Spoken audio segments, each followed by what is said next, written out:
सबसे पहले तो बहुत बहुत मुबारक हो पाकिस्तान पीपल्स पार्टी की तरफ से। जरदारी साहब एक बार फिर दूसरी बार ऐवान सदर पहुंचने में कामयाब हो गए। हमारी तरफ से मुबारकबाद कबूल कीजिए। अब जो एक्सपेक्टेशंस लगाई जा रही हैं, जो बड़ी उम्मीदें लगाई जा रही हैं कि इस वक्त जो मौजूदा सियासी माहौल बना हुआ है, एक मज़ाहमत का, एक टकराव की पॉलिसी है, चाहे सियासी जमातों की एक दूसरों के साथ हो या दूसरे नॉन पॉलिटिकल इदारों के साथ, उसमें कमी आएगी, सियासी इस्तेहकाम आएगा, क्योंकि जरदारी साहब को मुफाहमत का बादशाह कहा जाता है। तो क्या उम्मीद रखें कि ये अब माहौल बेहतर होने जा रहा है मुल्क का सियासी तौर पर? जी, पहले तो बहुत शुक्रिया आपका कि आपने मुझे मुबारकबाद दी, और मैं अपने पार्टी के कारकुनों को, पाकिस्तान के तमाम जमहूर पसंदों को मुबारकबाद पेश करता हूँ। आज एक जमहूरी तरीके से जरदारी साहब जो हैं वो दूसरी दफा पाकिस्तान के सदर मुंतखब हुए हैं। ये भी एक तारीख है कि एक सियासी बंदा इलेक्शन के जरिए मुल्क में 2 दफा सदर मुंतखब हुआ। और बिल्कुल आपने दुरुस्त फरमाया, इस वक्त मुल्क को जो चैलेंजेस हैं उसमें सियासी अदम इस्तेहकाम भी एक बिल्कुल बहुत बड़ी रीजन है, मुआशी अदम इस्तेहकाम बहुत बड़ी रीजन है। इस वक्त हमें सिक्योरिटी के चैलेंजेस दरपेश हैं और दर्जनों इशूज ऐसे हैं जिसमें इस वक्त पाकिस्तान को एक ठहराव और मुफाहमत की जरूरत है, और जरदारी साहब में ये बात बदरजा मौजूद है।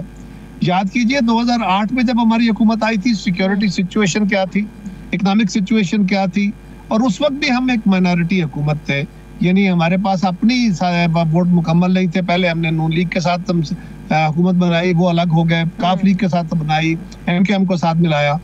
5 साल हुकूमत चला के पाकिस्तान के अंदर रिकॉर्ड काम किए, आईनी तरामीम 103 या 105 आर्टिकल अमेंड हुए इत्तेफाक राय से, NFC हुआ इत्तेफाक राय से, कौमों की शनाख्त दी गई इत्तेफाक राय से, इस मुल्क के मजदूरों, किसानों और आम आदमी को, गरीब बेवाओं को रिलीफ दिए गए इत्तेफाक राय से। लेकिन जब हिस्ट्री में जाएं, जब तारीख को देखें, नून लीग नाराज हुई, फिर मेमोगेट स्कैंडल में किस तरह काले कोट पहनकर जरदारी साहब के खिलाफ जाया गया कोर्ट में, तो अब एक जब अननेचुरल अलायंस बनते हैं, इत्तेहादी हुकूमतें बनती हैं, इत्तेहाद बनते हैं, तो उनका हशर भी फिर ऐसा ही होता है। फिर हमने PDM की 16 महीनों की हुकूमत देखी कि बाद में तौबा की गई कि दोबारा ऐसे किसी अलायंस का हिस्सा नहीं बनेंगे। तो क्या अब ये समझा जाए कि 5 साल पूरे होंगे इन्हीं लोगों के साथ?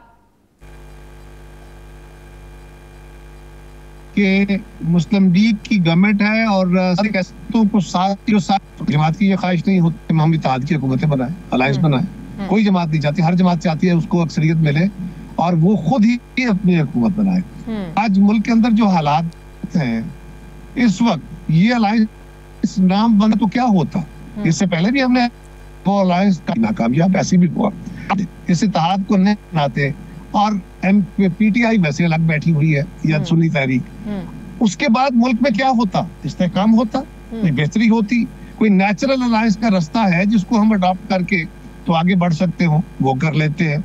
और अगर वो नहीं है तो फिर यही एक वाहिद ऑप्शन है जिसपे हमें इस वक्त काम करना है और मुस्तकबिल की बेहतरी की कोशिशें करनी है। इसी से रास्ते पैदा होंगे ना, अगर बेहतर रास्ते पैदा होंगे तो जरूर उसके मुताबिक एडजस्टमेंट्स की जा सकती है, लेकिन अभी तो यही सूरत हाल है, किसी जमात के पास अक्सरियत नहीं है। और अननेचुरल अलायंस जो कहा जाता है, इलेक्शन हमेशा एक दूसरे के खिलाफ लड़े जाते हैं, और सारी दुनिया में जहां पार्लिमानी निजाम है वहां मुतसादम जमातें या मुतहारब जमातें या एक दूसरे के खिलाफ इलेक्शन लड़ने वाली जमातें ही अल्टीमेटली इत्तेहाद बनाती है। ये इत्तेहाद जबर होते हैं, चॉइस नहीं होते। अच्छा, जाहिर है सियासत में हमने तो हमेशा जो देखा है, जो सुना है, जो सियासत आप लोग भी बात करते हैं कि कोई भी चीज़ हतमी नहीं होती है, हर चीज़ के लिए दिमाग भी खुला रखना चाहिए और दरवाजे भी खुले रखने चाहिए। तो सर, आप लोग ये कहकर इस हुकूमत को सपोर्ट किया पाकिस्तान पीपल्स पार्टी ने कि हम कैबिनेट में नहीं बैठेंगे, विफाकी काबीना का हिस्सा नहीं बनेंगे, लेकिन मुस्लिम लीग नून की आज भी ये ख्वाहिश है, आज भी इजलास में ये बात डिस्कशन हुई जो शहबाज शरीफ और नवाज शरीफ साहब के दरमियान कि पाकिस्तान पीपल्स पार्टी को काबीना का हिस्सा होना चाहिए। क्या पाकिस्तान पीपल्स पार्टी अब ये एक्सपेक्ट किया जाए कि काबीना का भी हिस्सा होगी? देखिए, जो सवाल है ना सकते हैं, ये तो पॉसिबिलिटी है। पॉसिबिलिटी को मैं कैसे रूल आउट कर दूं अपने तौर पे बैठा हुआ, ये तो मेरी जमात का फैसला है। एट द मोमेंट हमारा वही फैसला है जो पहले अनाउंस्ड है मियां साहब ने कोई बात कही है अपनी क्या था अपनी जमात को, तो मेरे इल्म में नहीं है। अगर उन्होंने कहा है और ये तजवीज हमारी जमात के पास आती है तो क़यादत इस पे अपना ज़हन लड़ाएगी, और फिर जब वो मीटिंग में रख के इस पे राय लेंगे तो फिर इस पे देखेंगे। लेकिन ये जो सख्ती है वाला सवाल है कि पॉसिबिलिटी, तो मैं पॉसिबिलिटी को ना तो सपोर्ट कर सकता हूँ ना रूल आउट कर सकता हूँ। सही। तहरीक इंसाफ के साथ मुफाहमत की बात पाकिस्तान पीपल्स पार्टी तो करती रही है, क्या नून लीग को नाराज करके भी आप लोग बात कर सकते हैं? क्योंकि पाकिस्तान पीपल्स पार्टी के साथ ग्रीन सिग्नल तहरीक इंसाफ देती रही है, बात हो सकती है या हमारे साथ मिलकर बैठे, इन चीज़ों पर हो सकती है, इन पर नहीं हो सकती। नून लीग के साथ किसी तौर पर वो बात करने के लिए तैयार नहीं है, तो क्या पाकिस्तान पीपल्स पार्टी मुफाहमत की बात जो है वो तहरीक इंसाफ के साथ कर सकती है? पहली गुजारिश तो ये है कि मेरे तो ज़हन में या मेरे इल्म में तो कोई ऐसा मौका नहीं है कि जब उन्होंने गाली के अलावा कोई बात की हो और कहा हो कि हम किसी पीपल्स पार्टी के साथ बैठ सकते हैं, ऐसा कोई इशू मेरे ज़हन में नहीं। पाकिस्तान पीपल्स पार्टी के लिए थोड़ा सा सॉफ्ट कॉर्नर है नून लीग के वजह। ऐसा नहीं है जी, अगर उनको जरा एक तल्ख जुबान में गाली दे के तो हमें जरा हमारे लिए जबान नरम कर लीजिए, तो ये इसका माना ये नहीं होता, ये स्ट्रेटजीज होती है। लेकिन इसके बावजूद पीपल्स पार्टी ने हमेशा ये सारा कुछ सह के फिर भी चीजों को आगे बढ़ाया है। हमने तो खान साहब जब धरना दे के बैठे थे तब भी कोशिश की थी, हमने जब खान साहब एस्टेब्लिशमेंट से लड़ रहे थे, मुस्लिम लीग से लड़ रहे उस वक्त भी कोशिश की थी, और जब हमारी गवर्नमेंट आ गई उस वक्त वो एस्टेब्लिशमेंट से मुहाजराई कर रहे थे, उस वक्त भी हमने कोशिश की थी और मुज़ाकरात कामयाब करा दिए थे। इस लेवल पे चीजों को ले आए थे कि जून में गवर्नमेंट खत्म करके और अक्टूबर 2022 में इंतखाब होने का फैसला हो गया था, उसको सैबोटाज खान साहब ने किया। और फिर हम इस इलेक्शन के बाद भी हमने कोशिश की, उस रास्ते को भी बंद खान साहब ने किया। अब मेरा ख्याल है कि खान साहब को पहले अपनी विलिंगनेस से, उनकी जमात को अपनी पहले विलिंगनेस देनी होगी, पहले अपना इरादा जाहिर करना होगा कि हाँ मैं इस मुल्क की जमहूरी कुव्वतों को, दीगर लोगों को भी तो एक्सेप्ट करें। आप न फौज को मानते हैं, ना ब्यूरोक्रेसी को मानते हैं, ना अदलिया के साथ चलना चाहे उनकी बात सुनते हैं, ना सुप्रीम को अपने जो हमारा इलेक्शन कमीशन है उसकी आप ऐसी तैसी फेर रहे हैं। और जिन जमातों को लोगों ने वोट दिए, भले आपके ख्याल में उनको कम वोट मिले, उनको कम सीटें मिली, लेकिन मिले ना। वो पिछले इंतखाब में खान साहब को भी तो इतने वोट नहीं मिले, तो उनके साथ भी तो इत्तेहादी जमातें थी।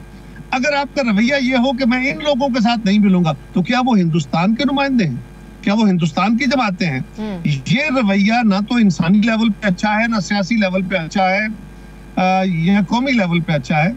उनको बाकी जमातों की मैंडेट को तस्लीम करना होगा, और अगर उनके हाँ लचक है तो हम तो सियासत को कभी भी ये नहीं कहते कि इसमें रास्ते बंद होते हैं। लेकिन आज कुछ चेंजिंग हमें नजर आती है ना, वो बात करते हैं। पहले मैं बताता हूँ प्लीज। हमने अपनी जब हुकूमत थी पिछली हमारी 14 महीने 16 महीने की, उसमें जब कोशिश की थी तो हमने किसी से मशवरा करके नहीं की, पीपल्स पार्टी की कोशिश थी। अभी भी हमने इलेक्शन के बाद जो मैं अर्ज कर रहा हूँ कि हमने डायलॉग के लिए कमेटी बनाई, वो हमने किसी से मुशावरत करके नहीं बनाई थी, एट आवर ओन बनाई थी।